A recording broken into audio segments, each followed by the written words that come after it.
Dr. Todd Kashdan. Thank you so much for joining me. Yeah, great to be here. Pleasure having you. You've stated that curiosity is one of the most important aspects of a happy, healthy life. Why is that? Well, if you think about the three pillars that lead to achievement in life, success in life, you've got intelligence, which gets a bad rep because people get concerned about this thing called meritocracy. You've got this thing called conscientiousness, remarketed as grit. It's the same thing pretty much. And then you got this thing, the hungry mind, curiosity. And what we know from the science is if you're gritty, and you're like persevering in a task, this is your third Ironman, you're taking your third degree. This does not mean you're going to be curious at all. There's no correlation that grit leads you to be more curious. In fact, it leads you to that laser focused perseverance. On the other hand, when you experience curiosity, when you're asked to think about when was the last time you're really intrigued about another person, you had a great, like, really interesting day. After that happens, that nostalgic experience, you put people on a treadmill. You have people do some impossible word puzzle tasks. People persevere longer in the aftermath of being curious. So curiosity leads to grittiness. Grittiness doesn't lead to curiosity. And we've got all this research showing that curious kids over 7, 10 years tend to become more intelligent over time. But those Hmm. super smart, seemingly prodigies who are intelligent, they're not necessarily curious because as you think you know things, it sort of closes doors as opposed to opening doors. Yeah. Curiosity leading to intelligence makes sense, right? Because if you're curious about the world, you learn more about it. How does it lead to more grit? That doesn't seem to follow. So think of it this way. There's this neuroscience puzzle. It's a great question. That one of the things that we know is if you use cortical activity, you should be a little bit more exhausted after the activity. Just if you go to the gym, really long conversation at the dinner table, you just have a little bit less juice left in the tank. There's Right. something magical about curiosity that we have not figured out fully yet in terms of how this operates. That when you're intrigued by something, you tend to have as much or more energy afterwards. So there's something happens at synaptic level. Something Hmm. happens in the hippocampus, anterior cingulate cortex, in terms of the dopaminergic activity that sticks around after the activity is over of like, wow, that was something special. And you carry it over into the next task. So we don't know the mechanism yet, but we know it happens. And I suspect that everyone that's listening to this has had this experience of you have this amazing conversation of like, what the hell was that kind of chemistry? And then the next thing is also joyous. Yeah. No, it's absolutely correct. And it sounds almost similar to flow state. That when you're just outside of your comfort zone and you're trying to figure this thing out, you're trying to learn more, and you kind of don't lose as much energy as just having a long conversation. Yeah, it's not a bad comparison. The only place where I would differ is that you can develop curiosity in things that you seemingly think you know more than you know. So one of the things we know is that at about the 5, 7 year mark in a romantic relationship, there tends to be a huge like cliff and a drop in relationship satisfaction.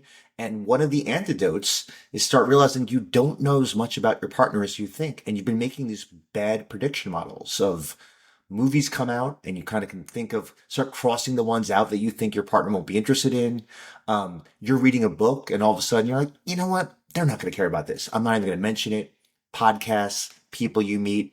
And one of the couples therapy strategies is start experimenting with assuming that you have no idea how your partner is going to respond because of their mood that day, whatever they experienced right beforehand. And that tends to stave off that slow, systematic decline in satisfaction. Yeah, interesting. Yeah, not making assumptions. I was talking to Dr. Roger Hall last week about keeping a healthy marriage, and he was like one of the big things they notice is at 7 years, which you mentioned, and then at 14 years, that's kind of when people get divorced. So this kind of makes sense. And it's almost like you're becoming like you get married and then you stop trying to become like one person, and you become like two people just living together, and that causes a lot of complications.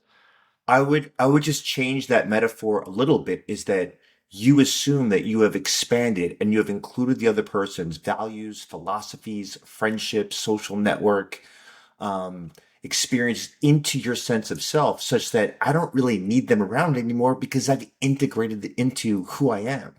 And so what I would suggest is you realize you are two independent people that have a lot in common and a lot of shared history. But as you walk through a museum or Las Ramblas in Spain, you're perceiving very different things as you walk down those experiences. And it's a really cool thing to share that novelty.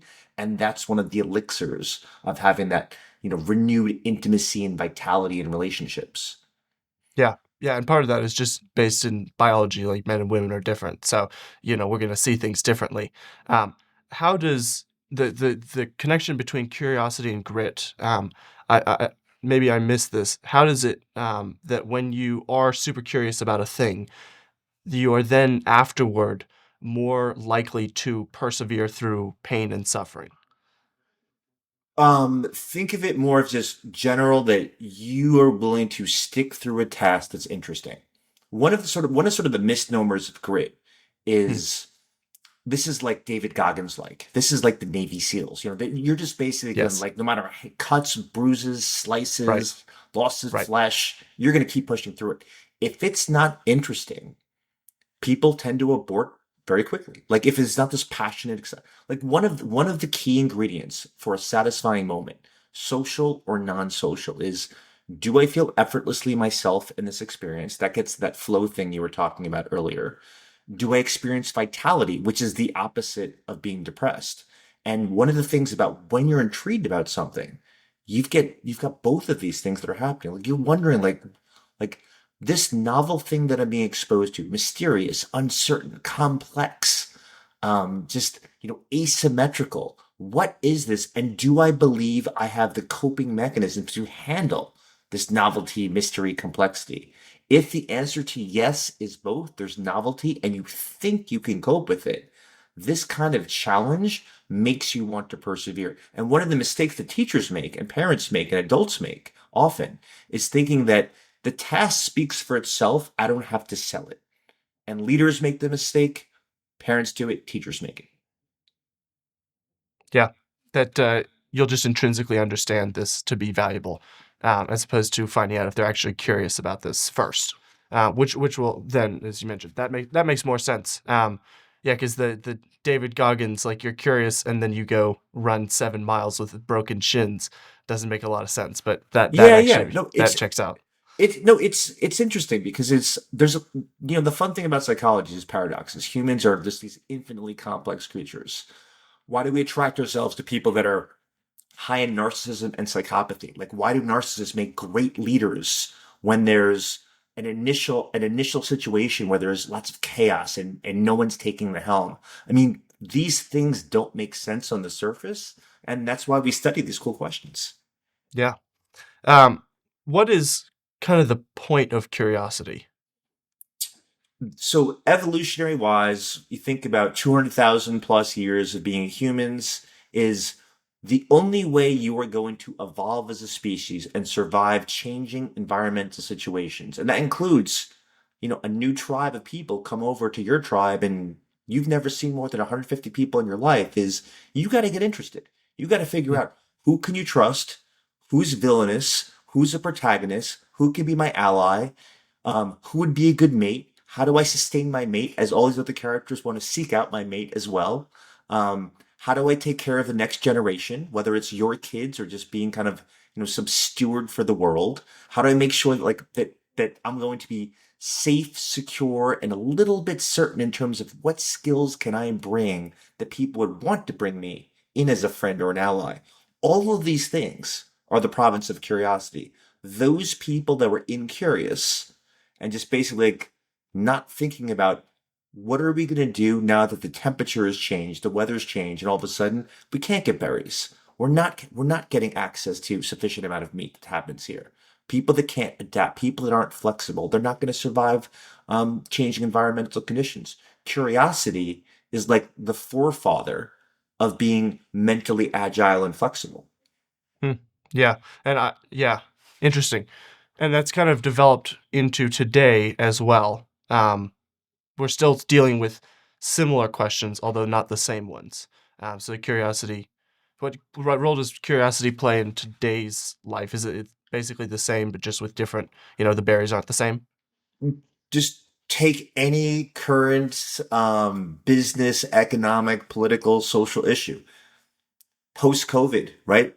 Do we go back to the workplace in this situation when leaders come out and the Wall Street Journal and the Economist and they're saying like, no, we're having everyone come back no matter what they say, no matter what their position is, 5 days a week. That's an incurious position. The question is, why am I bringing them back? What outcomes am I expecting? What's going to be different from the current situation now? Why am I using a one size fits all intervention for all of these people when I intentionally chose people with a jagged profile of different skills, different personalities, different social relationships with other people in the workplace?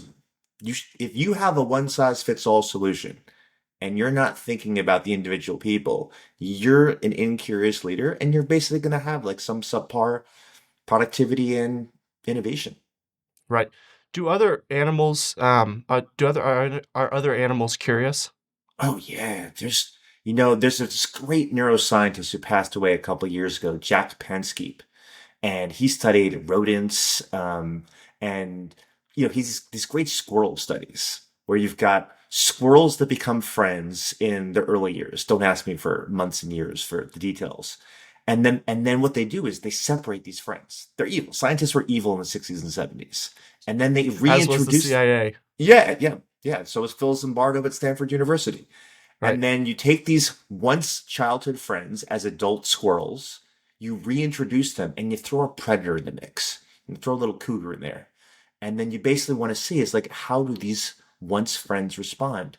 And these squirrels will respond more to throw themselves in the line of fire with a predator for someone that's a childhood friend, even over Hmm. other squirrels that they're friendly with as adults. Like there's something about the early years where they're developing their sense of self. We're just going to use the sense of self and identity, even with squirrels, that this curious, interesting time period in their lives forges a social bond that is not replicated in adult squirrels. And it kind of mimics what we see in humans.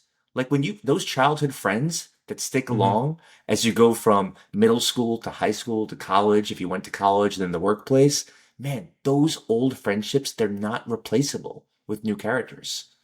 Right, because you kind of grew up um, along with them and also like because of them. Like you do certain things because they were there. You kind of your personalities form and shape each other. So it's almost like there's a piece of them with you everywhere you go. Yeah, they're like your scribe, your recorder, and like you said, they're shaping your environment.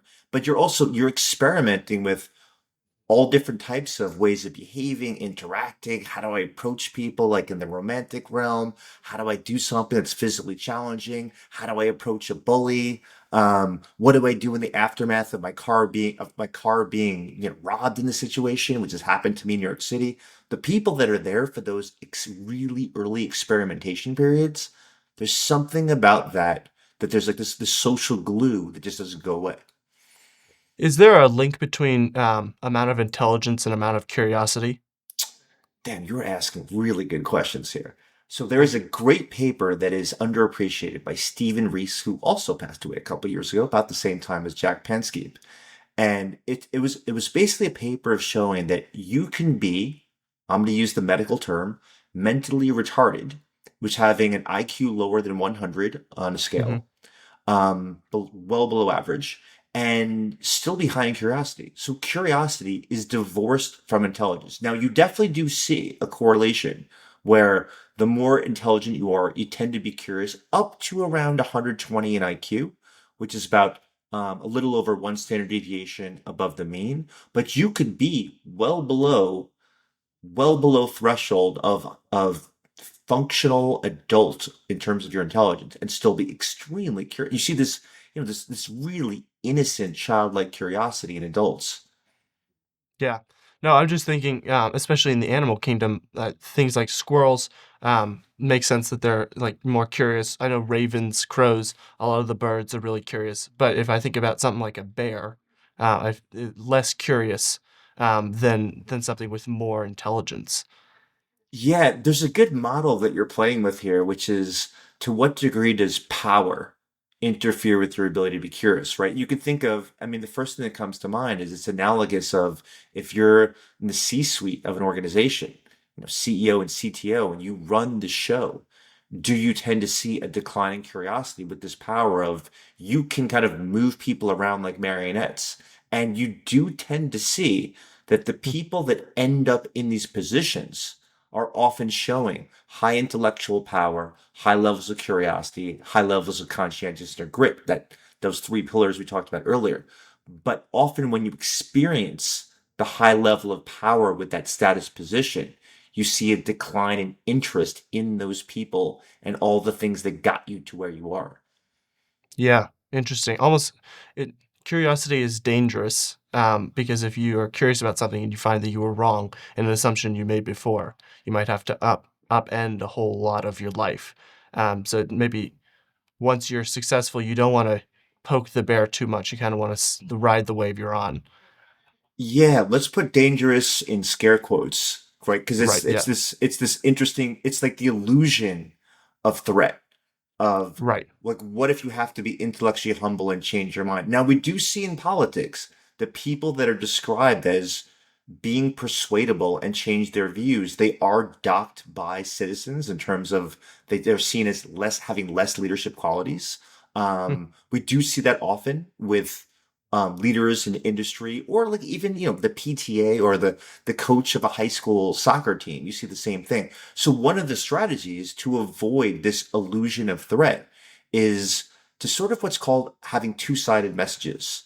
Is that to point out ahead of time what what you think is right and what you think is wrong about this decision and why you're leaning in one direction over the other. One of the mistakes leaders often make is they don't give the background information of all the information pro and con for that decision, and they just say like this is the decision I'm going with, and you lose your people. The people then aren't curious in your thinking, and the people that you're leading don't view you as someone that's transparent, honest, has integrity. You can win all of this by just providing the two-sided messages. Yeah, and they'll also feel like they were not included in the decision. Like, why am I even here? Right. Right. Decision Yeah. making participatory power that you can easily give at extremely low cost. Yeah. You talked about those three pillars. Why? Can you kind of give a background for why those are the three pillars of living a happy life? Well, those are for being successful, so not Successful. Yeah. necessarily. Sorry. Yeah, so if we switch the outcome to focus on happiness, I mean the most important variable is significant, satisfying, meaningful relationships. So Hmm. there's nothing come close to there. And in fact, kind of goes to like some of the things you mentioned about curiosity is curiosity doesn't have like a really strong relationship with happiness. It's often curiosity in conjunction with a joyous temperament. So if you tend to experience frequent, intense positive emotions and you're curious, that tends to be a combination where you tend to be happy. But a lot of people who are curious, they have a different variant. Like our lab calls this deprivation sensitivity. And that's imagine someone who's basically in cybersecurity. And their job is basically to figure out to make sure that they can protect someone from rooting their code and basically accessing like secret information they shouldn't be getting there Right. before. They're curious of how do I stop these threats? But if you were to observe their behavior and you were to measure their emotions, their heart rate variability, they look like very neurotic people. They look like they're having a terrible time, not enjoying themselves, they're engaged, but you don't want to hang out with them at a cocktail party. But they're curious. They are wondering what are the dangers that exist in the world? How do I protect everyone from these individuals? And what do they know that I don't know that I need to know? So lots of curiosity, but extremely minimal to zero joy. Yeah. Interesting. But there are times when you curiosity and joy intermingle. Is that correct? More often than not, and that's the variant that our team calls joyous exploration. And that's like me coming on this podcast with you. We've never met before, we've never talked before. So listening to your cadence, listening to your questions, everything is so interesting and exciting that I can't wait for the next question that pops out. So this isn't deprivation sensitivity where I'm neurotic. This is that joyous exploration of like, what's Jackson gonna throw at me next? Because and that extemporaneous improv activity that we're having here, like that's really fun for me. But humans have a jagged profile. If you're a highly sensitive person, if you're higher in introversion rather than extroversion, if you tend to be less affable, you might be in the exact same situation that I'm in with you, and then view this as a threatening situation where you have more of Hmm. that deprivation sensitivity. How do I respond to Jackson where I don't look foolish? And so you're trying to prevent errors and mistakes as opposed to where I'm in right now with my temperament promotion focus. How do I make this aspirational and like create the best possible outcome, knowing that the two of us are here and we've got an audience? Yeah. No, the curiosity is one of the main reasons why I started this whole podcast. I was curious about the world at large and talking and the people in it, most especially. Um, the link between joy and curiosity is interesting because they're both emotions that we experience, both things that we experience more often in childhood than in later adulthood. I wonder if that's maybe the reason why they're linked at some level. So that is in every TED talk that I've ever seen on curiosity, and it's in almost every single book. And this science does not support that framework. So I'm glad you brought Really? it up. Um, Okay. so we can correct like a myth in society. The idea of, you got these young kids who ask so many questions, and as they develop self-conscious, awkward adolescent years, they drop in their interest in the world, they're self-focused, and what you find is for the average person that curiosity actually grows over time. But here's the caveat is you don't often publicly express that curiosity verbally. Right. So you could imagine looking at a kid in a third grade classroom, so just thinking like in America right now, and then a kid in an eighth grade classroom, and a kid in their senior year of high school. And the high school and the middle school kid might look more incurious compared to that third grader, but often they're actually more curious about more things because all of a sudden their dating life appears. All of a sudden they're hyper aware about how other people view them. Where do they fit in the social status hierarchy? Where do they fit in the attractiveness hierarchy? Where do they fit in the athletic ability hierarchy, sense of humor hierarchy? Like you're wondering constantly, like, how do other people view me? And that doesn't really exist when you're in third grade to some so all Right. these layers of things you're intrigued in, now they wouldn't necessarily label it as curiosity. It doesn't necessarily is a joyous thing, but you tend to have more questions as you get older on average. Hmm, interesting. And I is part of that because, like, the more you know, the more you know, the more you know, the less you know. Sorry, like, you when you learn more, you realize how little you actually know. Yeah, and Is this that correct? yeah, and Louis Pasteur said this, Picasso said this, Einstein said this. They all said this. They didn't have the internet back then, so they all just made up the same quote. Just Jacques Cousteau said this in terms of like being in the ocean. The more like when Jacques Cousteau also passed away, everyone who we talk about is dead. And when he went scuba diving, it wasn't like me and you scuba diving. Like he would go look at some coral and be like, "Huh, that offbeat white suggests that there was probably a series of storms that were coming, that came and are coming, and it's protecting itself." Well, you and I would just be like, pretty boring, like white coral. I was kind of hoping for, Yeah. a neon colored thing for all the money that I spent for this trip. And that's the beauty of his curiosity is at a level that we can't get at because we don't have the knowledge base. And that also means that his enjoyment of the world he's in, the world that God has made, it goes up because you start to like see more of the creation, and you kind of like it's a self motivated. It's like a hamster wheel. You start going, and then like you just want to keep learning. Yeah, and to add one more thing to that, I think this is, and I don't think I've ever talked about this, and I've talking about curiosity for over 20 years now, is one of the important things to know is just because you're curious in one domain has no relationship whatsoever. They're gonna be curious in another domain. Right. So we'll keep with the Jacques Cousteau, example. And then he comes out of the water, and all of a sudden you're hanging out, you're playing pickleball together. Is he interested? Is he going to ask you any questions about your life whatsoever? Is he take any interest into what the kitchen is and what a dink is?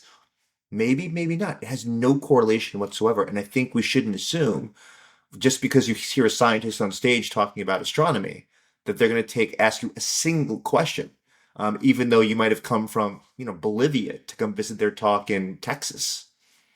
Yeah. That's a really good point, actually. How do you kind of cultivate cross cross topic curiosity? Yeah, that's a big mama question. So if let me just give the caveat. If we knew the answer to that question, schools would be better and humans would be smarter all over the world. Yes. Yeah. With that said, I think we can go back to something we were talking about earlier is one of the strategies, especially I'm thinking with children, but everything I talk about with children is relevant to adults in the leadership world, is sometimes we forget that curiosity is an inefficiency in the system. For you to get Right. people curious about something you're about to talk about, you need to convince them that this is a value add for them to be engaged in you over their smartphone and the people next to them who they probably chose to sit next to.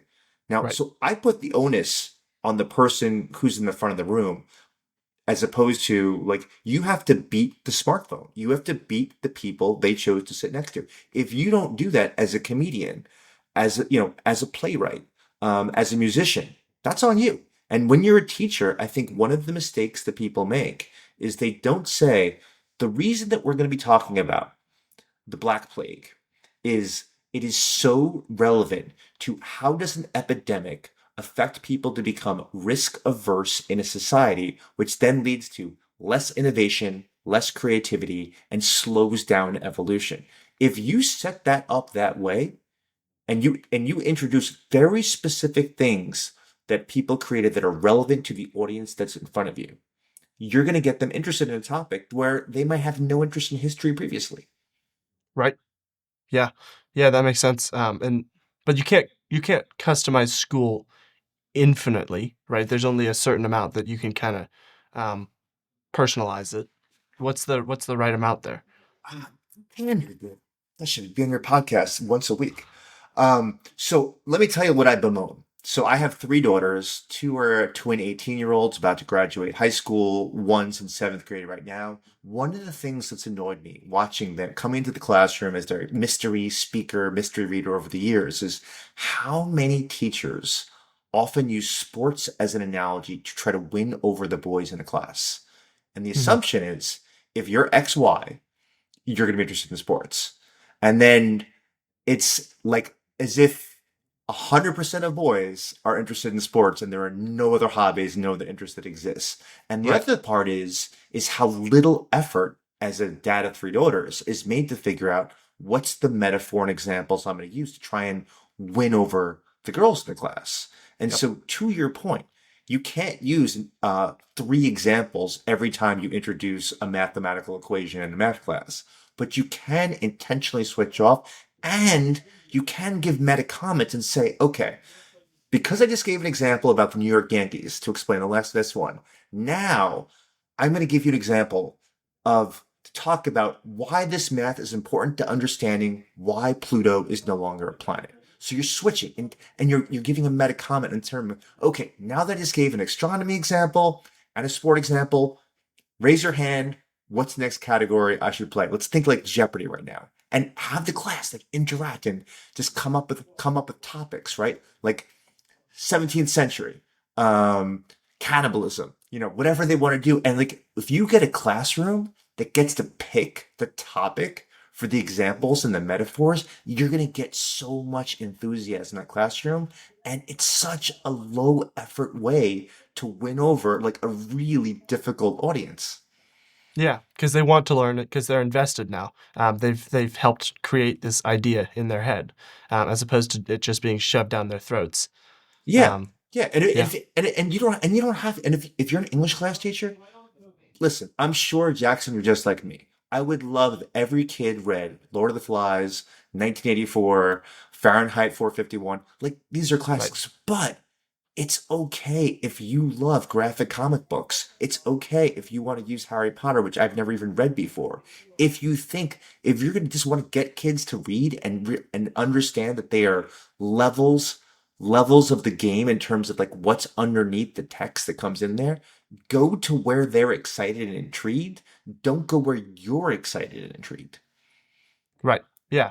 Um, yeah, and it makes sense that the teachers are trying to customize the class and they lean more towards the guys because boys are generally less interested in school at a young age, and kind of until later in high school don't really care. And the girls are just generally more like, okay, this is the thing we're doing and we will be good at it.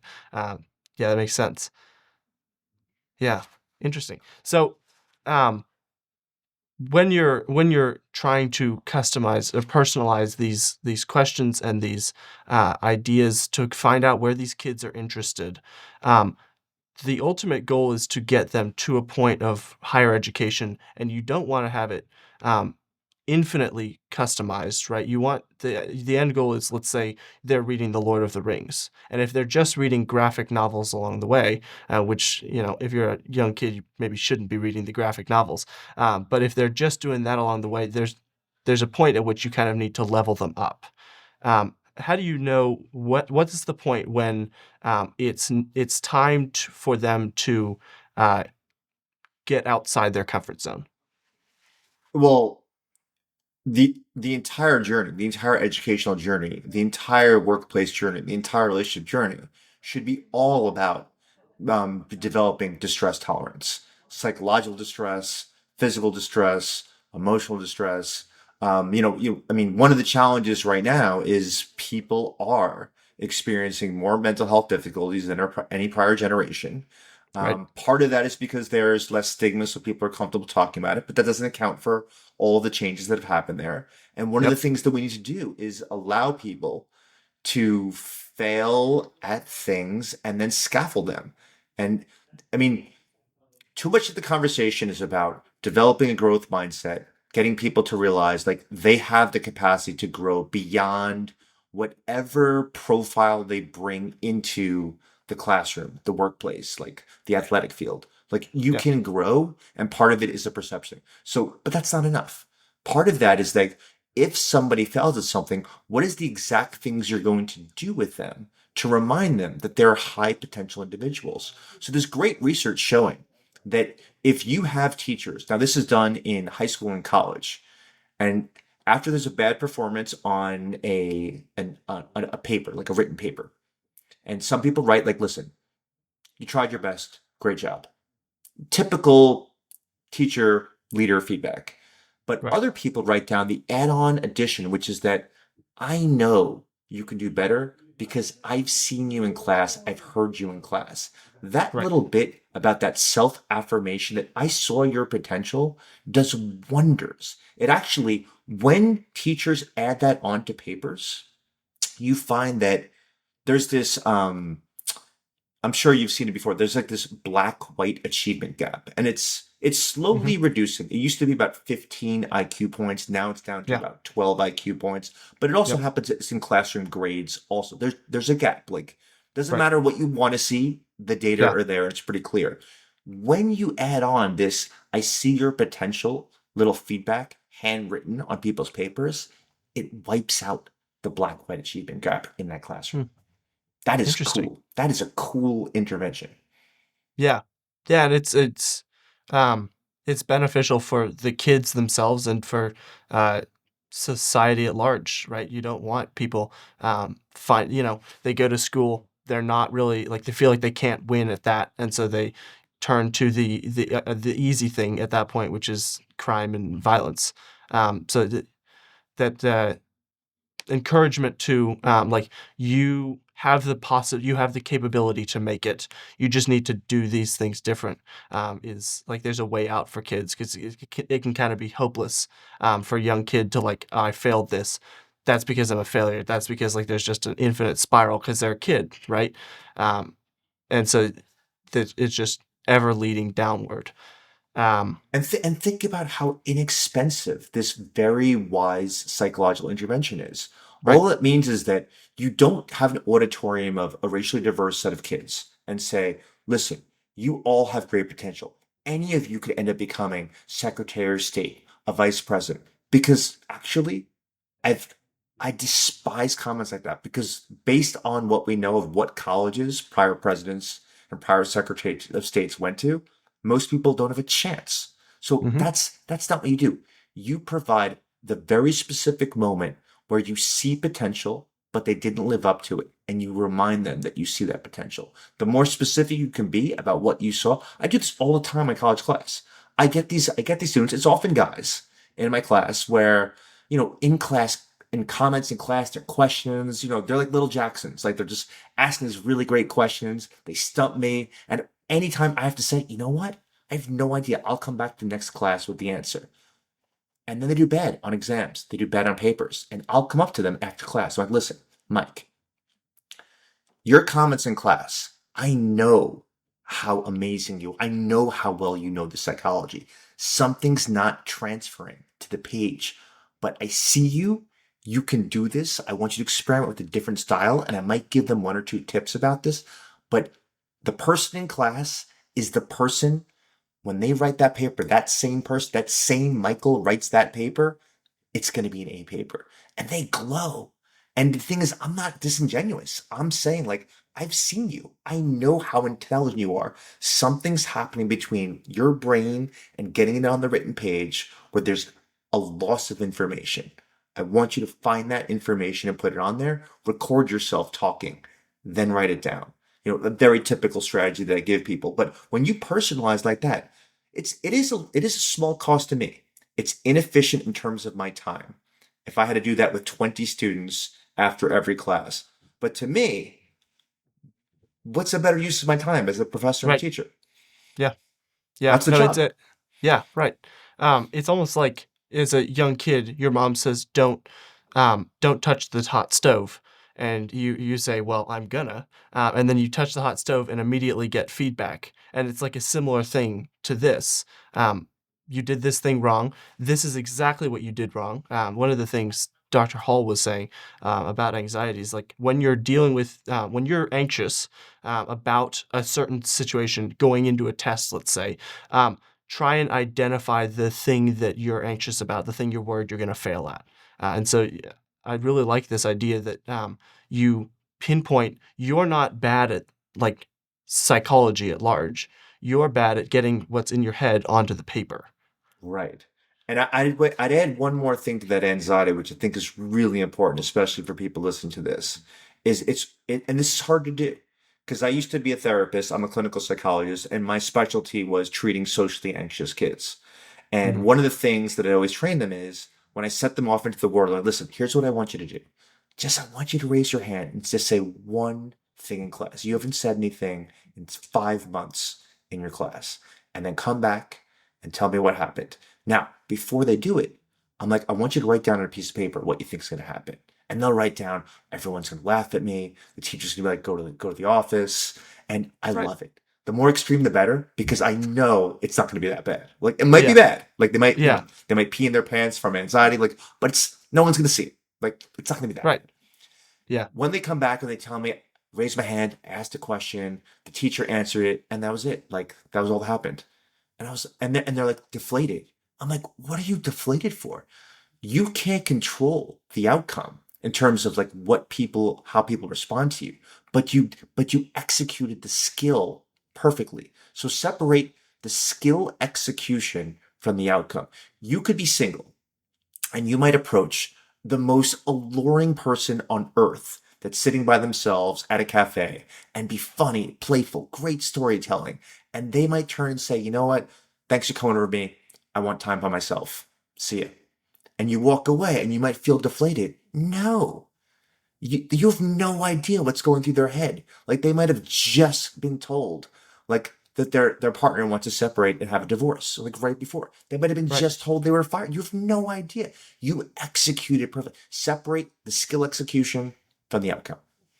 Yeah. No, that's a really good point, and that applies to leaders as well, and people trying to build companies. Are you doing the right thing, even if you're not seeing the outcomes yet? Yeah, I mean, but right now, as we're talking, May 28th, 2025, there are small businesses that are executing perfectly amazing innovations, like in terms of like, water bottles that like you can take like on, you know, 12,000-foot glaciers and that the water's not going to freeze. It's going to be easy to drink, but they're getting killed. They're probably going under just because of the economic conditions right now that they can't control, but they're executing perfectly. So Right. you have to be able to separate the two, and it's hard. Yeah. Yeah. Back to this curiosity thing. Is it inbuilt in each person that you're kind of curious about a certain set of things and less about others, and that's kind of why people drift into whatever job they drift into? Um, so we are not a blank slate. We definitely have certain interests and their preferences and values and goals Right. that we drive towards, and we have a different motivational profile. Now it changes over the course of time. It's influenced by other people. So the quick answer is yes. The long answer is we have no idea why someone gravitates towards being a plumber versus a construction worker versus a computer IT guy. Hmm. Why, what is our best guess at this moment? So the reason that it's so difficult is because it's a multiplicative effect of a number of different variables, right? What are the Right. reinforcers that are important to you? What's your motivation? What's the trade-off? Like what is the thing you are willing to absorb that's painful to do the thing that you care about? And this is where you get to something we talked about earlier in terms of what distress are you willing to tolerate to get to the thing that's so important to you? And a lot of people think a great deal about the prize, the trophy, like the reward, and they don't think about like the opportunity cost.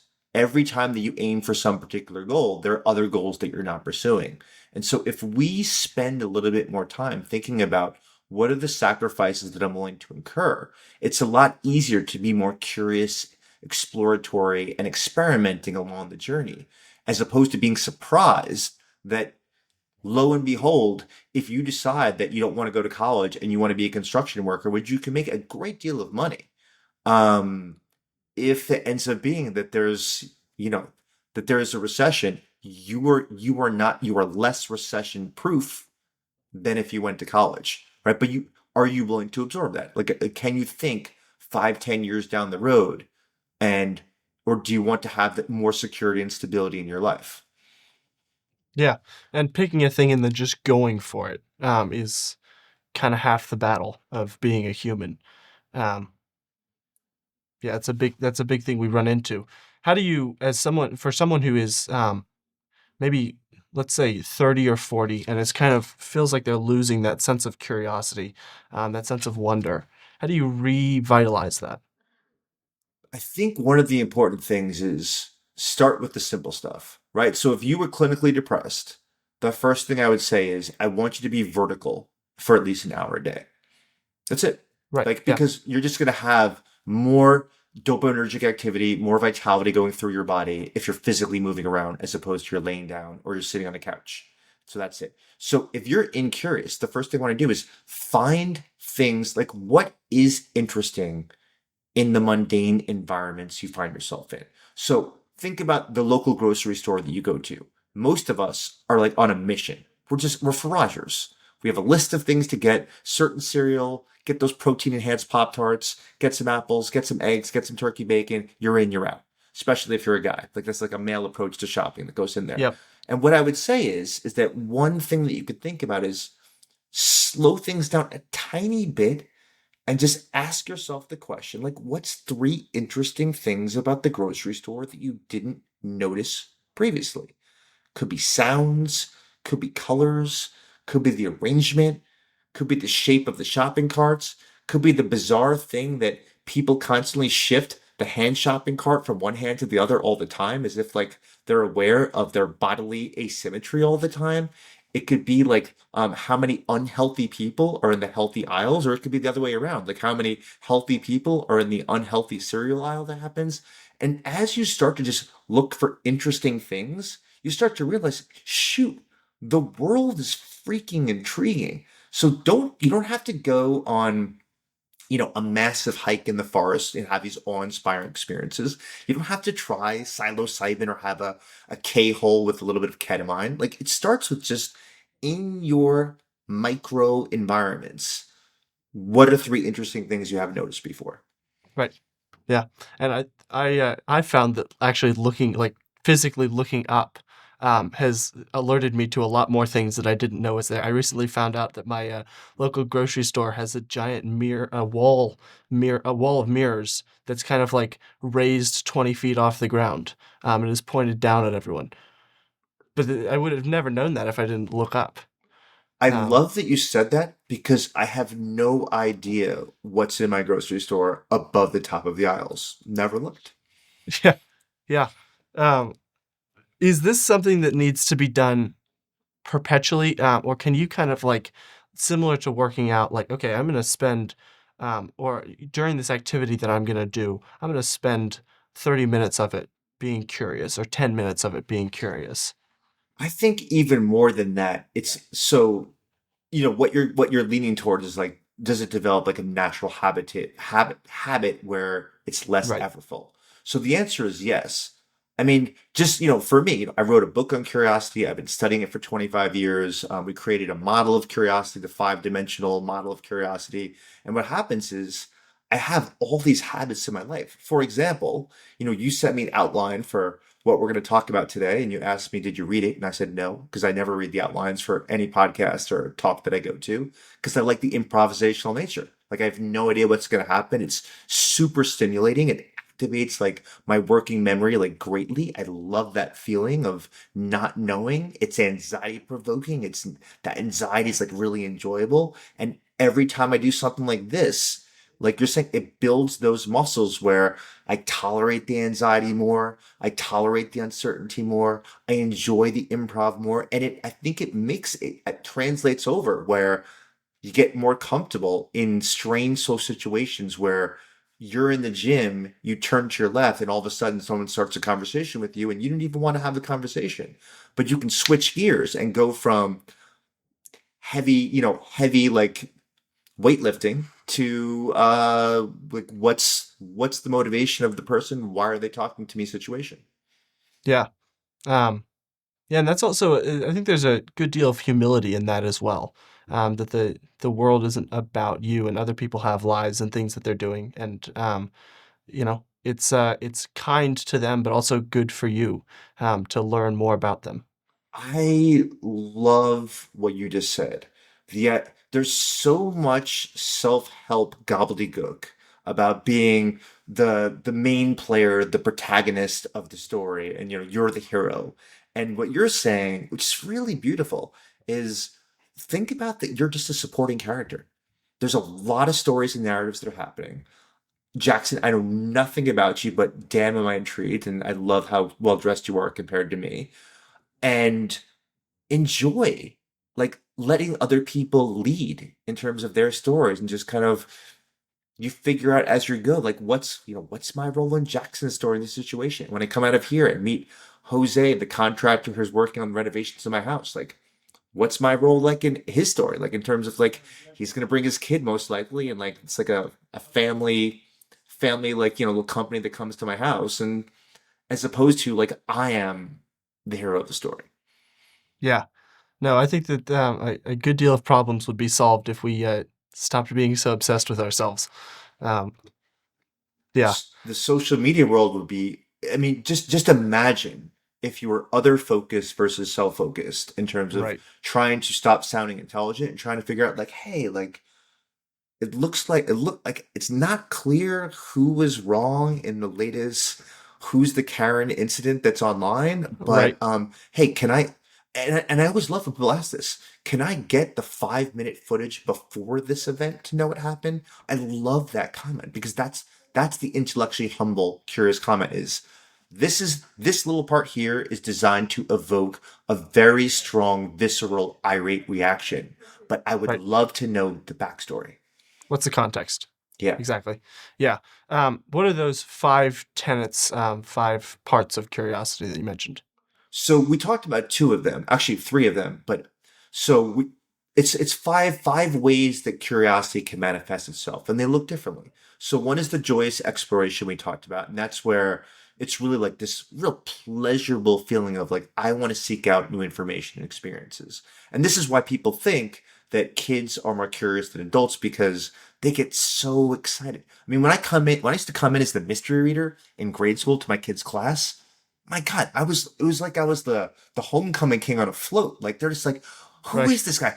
Why are you bald? Why do you have biceps? Like my dad doesn't have biceps. Like, how does that happen? Is that genetic? Like, how do you make that? Can I make one of them? You know, just constant, just chattering and questions. So Right. that's the joyous exploration part. We Yeah. talked about the deprivation sensitivity, which is the desire to close the gap between what you really feel like you need to know and that you know right now. And often those are crisis situations, potentially threatening situations. You know, if you wake up at 3 o'clock in the morning in your house and you think that there's someone, an intruder, you're curious, but it's Right. not joyous. That's deprivation sensitivity. There's a gap. You want to know what the hell's going on. The third one, which we've been dancing around, is what we call stress tolerance. And this predicts lots of outcomes, really high level. To what degree can you handle the anxiety of confronting the new, like the lure of the new, that uncertainty? You know, if it ends up you're a day trader or you just want to invest your money, there's so much uncertainty. Can you tolerate the anxiety of playing the game? Most people can't, and they just Mhm. put into a bank and get, you know, 0.03% interest every year. And I that's not the strategy for success. The fourth one is social curiosity. That's this right here, right now, which is like trying to figure each other out, like directly, trying to like what makes Jackson tick. You're trying to figure out what I tick, what makes me tick, and we're trying to figure out what how other people tick by exploring it through these questions. And then the fifth one is what is the fifth one? Depth face sensitivity, joyous exploration, social curiosity, stress talk. Oh, thrill seeking. So this one tends to be linked with a lot of more negative outcomes, unhealthy outcomes. The willingness to take social, physical, legal, and financial risks to get novelty, right? This is the person that's willing to cocaine. Like if I just try it once, I mean, how bad can it be that happens Right. there? Yeah. Or ends up being like, you know what? Like, what if I just quit my job just for like 3 months and just like be on like a ship in the middle of the ocean? Like it's could be good, could be bad, but that tendency when you're high on that regularly tends to lead to unhealthy outcomes because you're moving away from stability, security, and that thing that we talked about that's most predictive of happiness, which is those lasting, significant relationships. It's hard to do that if you're constantly looking for the next Right. thrill. Yeah. Yeah. No, this is why the free solo guys that climb El Capitan without ropes generally don't live that long and don't have great relationships. It's because they're always like literal inches away from death, and that's kind of where they live, and that's not conducive to building a long-term relationship. Yeah, it's oh my God, I love how your brain works. You will not see a dating book, I suspect, in our lifetime, anyone who does a free solo climb like that about how to date. Because Right. it's incredibly difficult and painful for a partner who's like constantly, wait, so you're gonna potentially die again? Like this is the third time this week? I mean, that's Right. not the recipe. Yeah. How much of curiosity is linked to the social curiosity, not just like between like you and me are talking, but also like if we're in a broader context, let's say we're at a cocktail party, how much of curiosity is linked to how curious other people are? Yeah, I mean, this is one of the, you know, the really high quality traits that people look for in a partner. You know, the big three are intelligence, kindness slash warmth, and and openness. Hmm. But then, you know, coming right after that becomes curiosity. It's like the worst thing that people want in social situations are ZQs, zero question interactions. You've been in Right. them. I've been in them. I have tried really Yep. hard never to be the perpetrator in a zero question situation, but I've been in many times where I've spent over an hour with somebody that never asked a single freaking question, and It's kind of mind blowing. And so if there is one takeaway, like absolute 100%, I would want everyone to have here is never be the perpetrator of a zero question social interaction. Yeah. Yeah. So if you are in that group situation and no one's asking any questions, which would make for a very boring situation, go find a new group. Yeah, and the first thing is like probe is like, hey, do you guys mind if I take a pivot for a second? I'm just curious. Like, if I was to ask, I was just watching that Michael Jordan documentary, The Last Right. Dance, and I'm wondering, like, Yeah. if I said you are the Michael Jordan of blank, no humility, what would you say? And so, like, and if they're not interested in that kind of question, then, like you said, you're in the wrong group. I mean, because those kinds of questions are like dreams. Like, it's not the answers. It's like when you give those answers, like the serpentine roads that we're going to travel socially, conversation wise afterwards. My God, it's going to be a dream. Yeah. Is there a wrong time to be curious? Definitely, constantly. Um, I mean, you really have to you have to really read other people. There's really good advice in terms of when someone's having a difficult time. A really good place for a momentary place of curiosity is, hey, what's the best way I can be of service right now? Do you want advice or you just want me to be there for you? So there is a Right. moment of curiosity there, and then shut it off. You are at the service of a person who's experiencing difficulties. And and other times it's just we have to cede the floor to other people when they're talking about things that are important to them. It's really incumbent upon you to recognize, is this something that's so important to them that I shouldn't be interrupting? And I think you just kind of regularly have to be situationally aware. Yeah. Um, if there was kind of an ideal person for in this curiosity realm, what would their kind of day to day, what would their regular life look like? Man, Jackson, there are so many highly curious weirdos out there. That there's, This I is mean, it's funny because the first person, do you know Temple Grandin? Have you heard of her? Oh, I think I've heard that name. I've not. I've not. So she's probably one of the most famous people, adults with autism, and she's written books. And what she's famous for is with her autism, which is very typical, really bad social interaction with other human beings. But she has this Mhm. amazing love, warmth, and compassion for animals. And she helped develop really humane slaughterhouses all over the Hmm. world because she could feel and see that the idea that prior to her involvement in innovating in slaughterhouses is animals would see the blade, the knife, the laser that's coming at them as they're on a conveyor belt. And the way she designed it was to be a spiral staircase so that the animals couldn't see what's coming. And so as a result, not only would the animals not experience this incredible dread and terror knowing that they're going to die, but also for if we want to be a little bit evil here, for those of us that are carnivores, is you have less cortisol in your meat. You don't want too much cortisol in your meat. It actually can Yeah. make you quite anxious. And so that was a problem. And so she solved two problems in one. Yeah. No. So, but what is her day to day life like? She's not always curious. What is the time to be curious and what is the time to not be curious? Is that a wisdom thing? I don't know if it's wisdom. I think what you because you want to oscillate between Right. absorbing, integrating, and being. And so if you think about Temple Grandin, who is not a close friend of mine, so I can only guess at what her daily life is like, is she wants to be around animals. So she's not always curious. She just wants to love them. So I mean, there's so much video footage of her just holding cattle, like, holding a dog and holding a cat.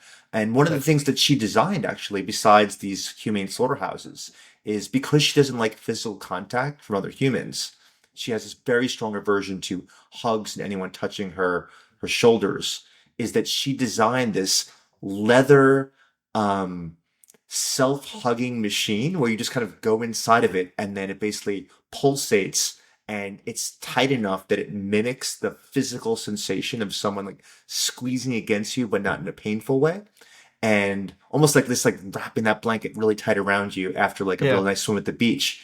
And she designed it for herself, which was self-soothing. And then she designed it for animals that were experiencing anxiety. So a lot of her day is her being in this, for lack of a better word, self-hugging machine, and then her setting the device up and putting animals in there. So there's no real curiosity because it's already been invented. Yeah. It's more just I am I am a service for you and I want to make sure like you're okay. That happens there. And so that's this like the being part. And there's also like the service part of just I'm just of service to the animals. Right. Yeah. Um, how does curiosity or having I don't want to say infinite curiosity because you can't be infinitely curious, but having that almost perpetual curiosity in the right circumstances lead to like career success. Oh, I mean, this is the gem. I wish leaders didn't just say they want curious people, but understood what it's like. So let's, first thing is curious employees, curious students, curious adults, curious partners can be very annoying because they want to know a lot. They want to ask a lot. Like Right. they're intrigued. Now, if you're in the right space, it's the greatest gift. Like someone cares about your well-being and wants to understand you. It's beautiful. But sometimes you're just like, back off. I just want to chill and be. Can we just like hold hands? Can we just like sit here for a moment and just enjoy our meal without any conversation? So it can be annoying, but those perpetually curious people in the workplace, they're amazing because basically is they're constantly iterating of like what is a better way of doing these things? Like what's better science, better evidence I can get to support the decision that we're going to make in this company? What's a better way that I can present this information to persuade people at the group meeting or in an email? What's the phrasing perfectly to write Right. this email where I have to give negative feedback in a way that's going to make them the least offensive possible? To have someone that's actually going to, again, inefficiently try to develop that email and not cause a stir by making someone unnecessarily defensive for some negative feedback. I want curious people. Everybody should want curious people on the workplace. Yeah, and that kind of leads into your latest book, The Art of Insubordination. Is kind of how to insubordinate. Yeah, I view all three of my books as a trilogy. I think the fourth one is actually, that will also be part of the, I don't know what the word is for four, the quadrilogy, Quadrology or something. I don't know. quadrology. Yeah, but I mean, yeah. So I mean, this book is a great extension of curiosity, which is that the greatest room for growth in a group environment is someone that is having some constructive dissent because they think the group is going in the wrong direction, and we don't want it. It's not pleasurable, but if you care about the health and longevity of your sports team, of your parent teacher association, of your company, you need someone to dissent. And if everyone's agreeing, you know your culture is messed up. Right. Yeah. Something's gone wrong. Because suddenly you don't have. G.K. Chesterton has a great quote that it takes a live thing to swim against the stream. This kind of that kind of fits right in there. Oh Um, yeah. It's hard. I mean, right. there's been a lot of conversations since the, um 2000, around 2020, we really had this real like squelching of dissension in university settings. Still have it now. People speaking against the tide.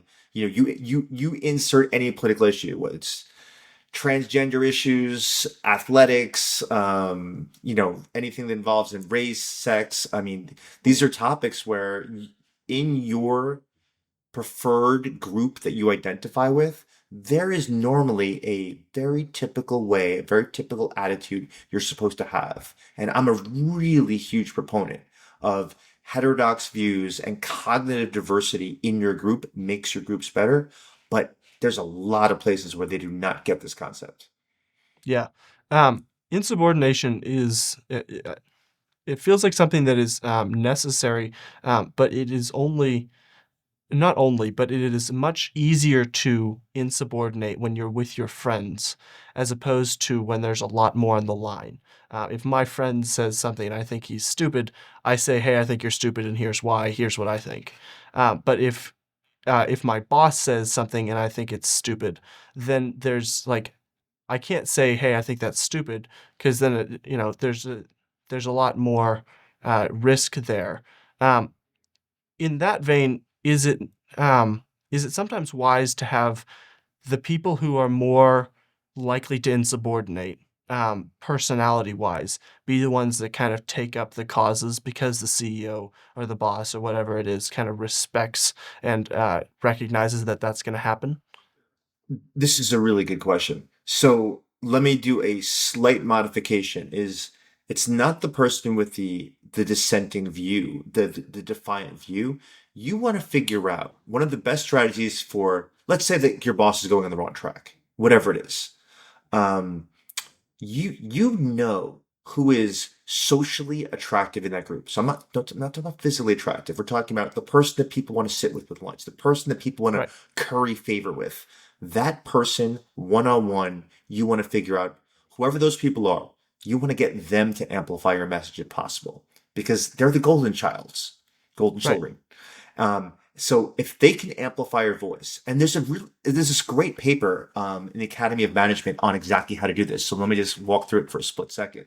yeah, Let's say that like Jane is like beloved by everyone, great sense of humor, nice biting sarcasm, witty, hyper intelligent. I'm gonna talk to Jane before a meeting. We're gonna talk about like this deal, this merger, and I'm gonna like Jane. Listen, I think we're going down the wrong direction. Check out these numbers. Like I'm so nervous that I'm going to be the whipping boy if I reveal this. Is there any chance like you don't have to agree with me or side with me, but like help me introduce this topic? It'd be such a huge favor. And you could even say, I don't fully agree with Todd, but I think we should at least be talking about this. If she right, goes into that meeting and says, listen, can I just pause for a second? I know Todd has something really important he wants to say, and I don't agree with everything he's about to say right now, but like if we can't have someone disagree with us in this kind of setting, like what are we going to do for the hard decisions? Who's going to disagree with Jane that goes in there? Now, if I do it right, and I'm known as the person that tends to be the, left of center thinker, I'm going to be tuned out quickly. Your number one goal as a dissenter is to get people to listen and let you elaborate your idea, not to persuade them right away, but right, just to yeah, get that information elaborated. The big thing that happens is you get shut. You know what, Todd? I appreciate it. We don't have time. We have bigger things to hit right now. That's what you don't want. So you're right. using your social capital in the group strategically to amplify that message so that you can get some time for that idea to be elaborated.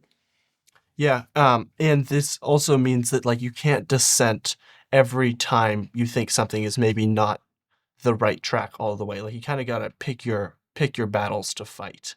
Yeah, yeah. I mean, this is the art of war. I mean, this is knowledge from 2,000 years ago, and we shouldn't be afraid of colloquial phrases because there's something to this, and really good mentors should give people advice of you have good ideas, but you're always that gal or guy who goes Right, against the grain. Like yeah. you have to agree sometimes with the group that goes in there. Like it's you have to buy your psychological capital so that you can spend it wisely when you need Right, to. right.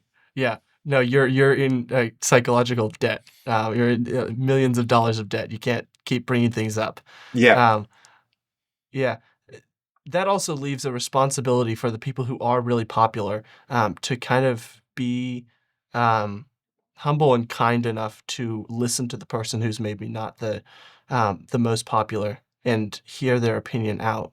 That's a good leadership quality as well. I love the way you phrase that. And honestly, I talk about this all the time online in my writing and in talks, which is that we have a social deficit in bravery.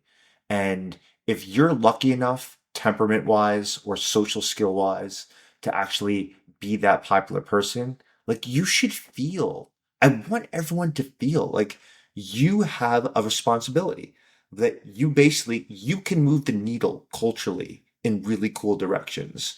And it's so disappointing when I see people that have this mantle and they're so obsessed with keeping it secure and safe that they don't use it. Like I'm at a university. I've had tenure since I was 32 years of age. I would feel like such a disappointment if I didn't talk about things that a good 20 to 30% of people disagree with. And just because I know it's the right direction, I know I know it's like, the third rail of conversations. I know I'm not supposed to be talking about it, but if not me, who has basically a lifetime appointment of job security, then who's going to Right. talk about this stuff? Yeah. Yeah, exactly. And this also brings up that like there are some things that are insubordination, like some insubordinations are like childish. I'm gonna stick at the fork and the outlet because I'm curious because my mom said not to, right? But then there's also insubordination of like, for instance, you brought up the evolution in 200,000 years ago. I'm a Christian. I believe in like a 6,000-year-old Earth, and so that's something where like it's insubordination that insubordination dissent. It's a disagreement that is not, I'm just trying to light everything on fire. How do you kind of identify the things that are worth bringing up, worth fighting, worth being controversial about, and the things that kind of are the third rail because they're going to light everything on fire for a reason? Damn, that is a tight opening to that question. Let's play right into the territory where we disagree. So, I regularly tell my classes because I teach. There's one module where I do the psychology of religion and spirituality, Okay. and one of the things that I've been saying for the past, I don't know, 3 or 4 semesters is the thing I've changed my mind on the most. This is not just because you said that, is my feelings about religion. Hmm. So, having studied the psychology of this for decades, is realizing is what we know is that on average, people that are religious tend to be the happiest. People that are not religious tend to be lower. People that were once religious and then abandon their religion tend to be even lower in terms of their happiness. So there's something to be said about this situation. And you can go one step further in terms of the science of how is this effective, this belief system, when things go awry in your life, and they will go awry, unfortunately, for everybody, Right. Yeah. um, is that people that are religious tend to cope extremely well with extreme traumas and difficulties because they don't believe in the finite nature of, the body, the soul, the mind, kind of, it's a Right. different operation as like a scientist that goes in there. And so even though I don't believe, I it is incumbent upon me not to disagree with anyone who is religious, because the belief system is just, the data speak for themselves, and There's it's something to it. yeah, and so I think this is a really good microcosm for thinking about which issues do you take on and disagree with if you think it's going down the wrong directions, which ones do you don't. Is if you don't do due diligence, then you shouldn't really be even involved in this issue. So for this religion one, as someone who's studied it for years, is I've my views changed. Like, and if you ask me if we were to colonize Mars, should there or should there not be a religion that's introduced to the first people that colonize the planet? I would say actually yes. I'll save it as a tantalizing curiosity lore. I won't say which one, but I have very clear ideas about which one it should be. But I don't think it should be atheist or agnostic. Yeah. And I hope people like. I'd love for people to comment on it whenever this gets posted. And in my classroom, same thing. Like I don't really try to tell them what to think. I play with that, which is like when you say don't just name the religion. What I'm interested in is the why. Like the why, Right. like why is that? Yeah. Because if you don't know anything about Rastafarianism and Judaism and Christianity, then there's no sense you even answering the question. But for those of you that do, like I'm curious, like why would you pick it? Like why would you pick your answer? And that's what really we should be teaching people to be critical thinkers. And to go back to your initial question is, I want people to critically think of, do you have sufficient knowledge on the topic that that you have sufficient confidence that your dissent is the right direction to go in? Hmm. Yeah. Almost, are you sticking the fork in the outlet, um, because someone told you not to, or are you sticking the fork in the outlet to test the circuit breakers? Is Yeah. is that is that kind of correct? Yeah. And I just add this very important layering is, are you doing it for group approval that's a big part of your identity? Are Right. you willing to disagree when your group is wrong? One thing about politics, for example, both sides in Hmm. America. American politics, is I often ask people when I hear a number of comments about what they love this or they hate the other group, they love this group, is like, like before we go further, just I often ask a waiter or waitress, what shouldn't I get? What shouldn't I get on the menu? Right. You've got to Yeah. tell me something that you disagree with in your group. You got to tell me Yep. something that the other group is okay with. It can't be 100% negative, the other group, and your group is 100% positive. If so, let's just not have a conversation about this because Right. this is just like silly polarization. And there's a lot of people that can't come up with and don't believe that there's anything wrong with their group and everything is wrong with the other group. So I would just say drop the rope and don't play tug of war with them. Right. Yeah. No, you'll just get into a shouting match, and that's actually not good for anyone, including the person that's shouting at you. Um, what is out of curiosity, why have you kind of shifted to believing that religion might have a little more to it than you originally thought? Oh, it was just as I was describing. I mean, the psychology it's really clear. I mean, you know, on average, like people have more social benefits and psychological benefits who are religious than non-religious. And you can't just have these studies come out over and over again. And the last study that I read, it was, this was over 2 million people. It was a World Gallup poll survey that you're looking at. So you can't just say, it was probably just 200 college students to answer the survey. Like, no, Right. this was designed to capture 6 or 7 continents and over 2 million people. And so you can say, you could respond if you were someone that loathed religion and say, well, maybe these people weren't being honest. And then I would respond, well, what study have you promoted and agreed with that involves self-report questionnaires? The same kind of methodology. My guess is there's lots of studies where people were Right. asked questions and you didn't question the person that answered the question. But this one doesn't have the answer, the response that you like. You have to look for inconsistencies and have the same standards of evidence for things you agree with and you disagree with. And so I'm always willing to Yes. to change my views if the behavioral evidence pushes me in one direction. Yeah. No, I think that's big. I also think that trying to talk to humans, and I use humans here in the sense of people who are actually interested in like finding the truth, and then pursuing it and aligning themselves with it, as opposed to people who believe um, that they are already there. This is kind of the pursuit of truth is kind of something we never fully reach. Yeah.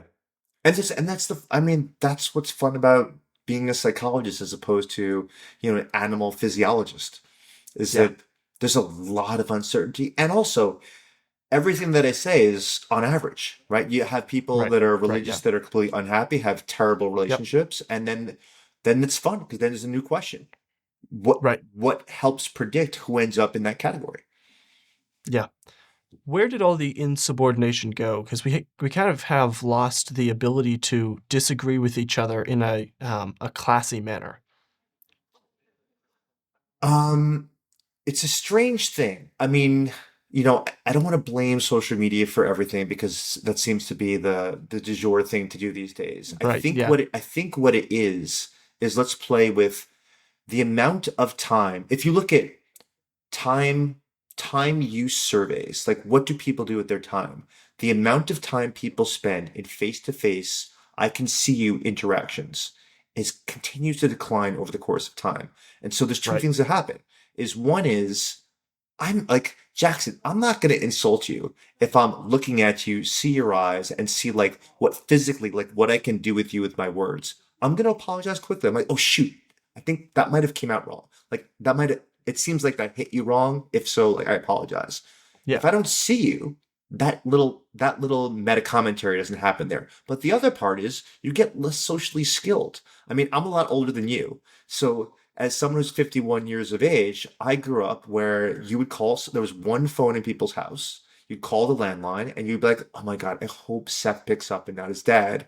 And then normally Seth's mom or dad would pick up the phone and it would not be, I'll get Seth. They'd be like, oh, Todd, you haven't come over in so long. Like, tell us about like how's track going? Are you Right. still with that girl? Like Yeah. this, and you just developed lots of lots of ability to manage uncertainty, lots of ability to talk to people of different ages, lots of ability to talk to people in awkward situations, and lots of social skills. And I think people Right. just are less socially skilled. So, of course, this higher level skill of trying to communicate with someone that holds a differing value or perspective than you, you're going to be much worse at it than people that had that regular training ground. Yeah, because it's not like we've lost our insubordination. It's just all migrated to social media, or not all of it, but a majority of it is migrated to social media, where it's easier to dissent with people. Because as Mike Tyson said, social media has people comfortable with saying things that should get them punched in the face, right? The ability to, like, you would never tell Mike Tyson over. I actually saw the other day this hilarious interaction. This guy commented under an MMA fight and was like, "That guy has horrible form." One of the fighters, and one of the fighters responded and said, "Say it to my face." And he said, "Of course I wouldn't do that. That's why I'm commenting it here on social That's media. You beat the living hilarious. snot out of me." And so it's like it's very funny that we've lost the social element of insubordination, that this is a person you actually have to deal with, like, in real life after you've said they're wrong about something. Oh my God. Jackson, you got to write a blog post about that. You got to write an article about that. Like that one piece, that is amazing. I mean, that's it, right? I mean, the difference between my college students, how they interact with me in the classroom when we're physically together versus the emails that come on a Saturday night or Sunday night is, and I have to tell them in person. I'm like, I print out their email and I bring it in. I'm like, read me this email to me. Lots of exclamation points, lots of declarations like, you're unfair. Like, you don't call on me. You treat me differently. You have fair. I'm like, read the email to me.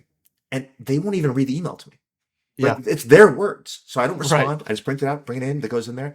And I'm like, well, tell me how strongly you feel about these topics, being that I'm asking you to read your own script. This is your script. This is an acting performance right now. Like, you get a chance. And like, listen, and they apologize right away, almost invariably, 90% of the time. Let's not talk Hmm. about the other 10%, which is a horrific part of my job. Yep. And then it ends up being a great conversation. I'm like, listen, I Right. was your age. Like, I get it. Like, I am the authority figure. When it's Rage Against the Machine, I'm the machine. I get it. Like, I hold like the grades, the cards that happen there. But ask yourself this: what is the best way for me to give you leeway and flexibility if you have things going in your life? And they're like, to be nice. I'm like, yeah, that's it. Like, cookies and kindness. Like, just, bring a lollipop. Like, bring me a Right. lollipop and just be like, Yeah. listen, I'm so sorry. I can't make next class. You know what I'm going to say? I'm like, it's fine. You're here all the time. Don't worry about it. But if you Yeah. send me that email, I'm gonna, like, just like you said, you slap me, I'm gonna slap you back. Right. Yeah. If you're trying to beat someone over the head with the truth, it's not actually gonna, like, get into their psyche.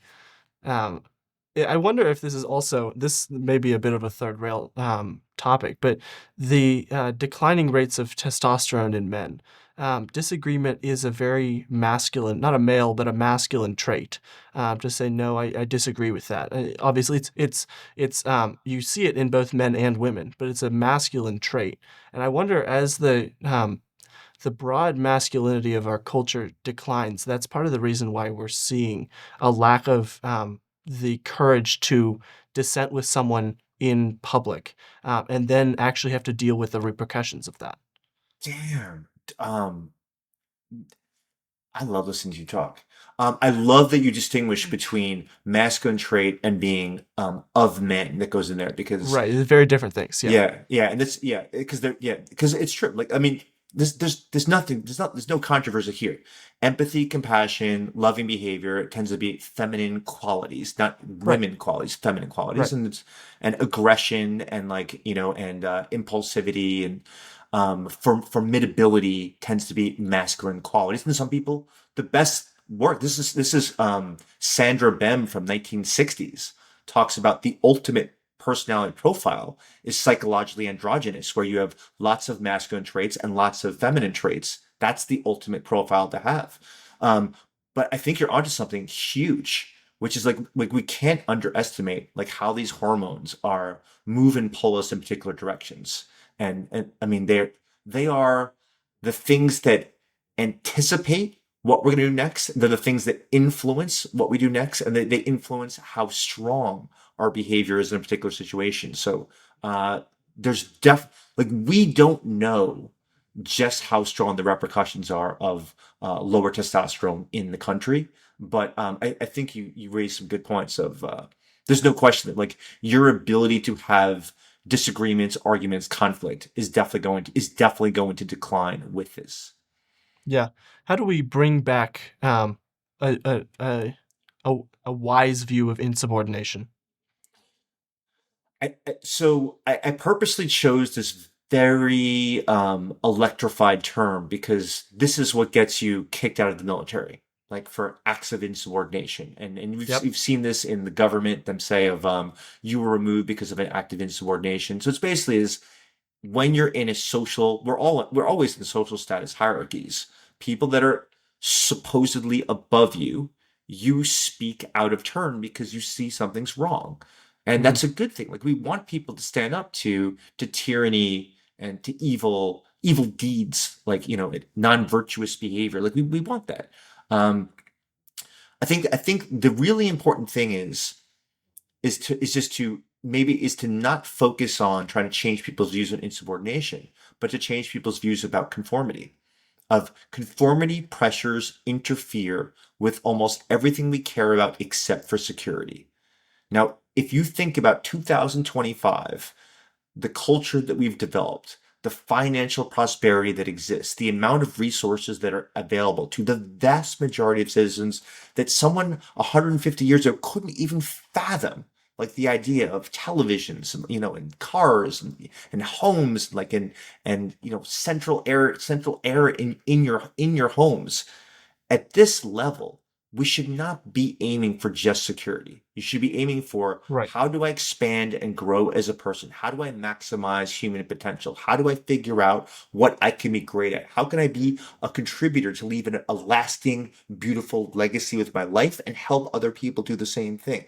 All of Yeah. those things are breaches from security. It's going to require for you to leave a legacy, it means that you're doing something that hasn't been done before, that you're moving the needle in some way. There's going to be some level of constructive dissent that's involved in there. And so really to me it's let's think of conformity pressures as an extremely bad word, bad thing. And when you see it, it should be your cue.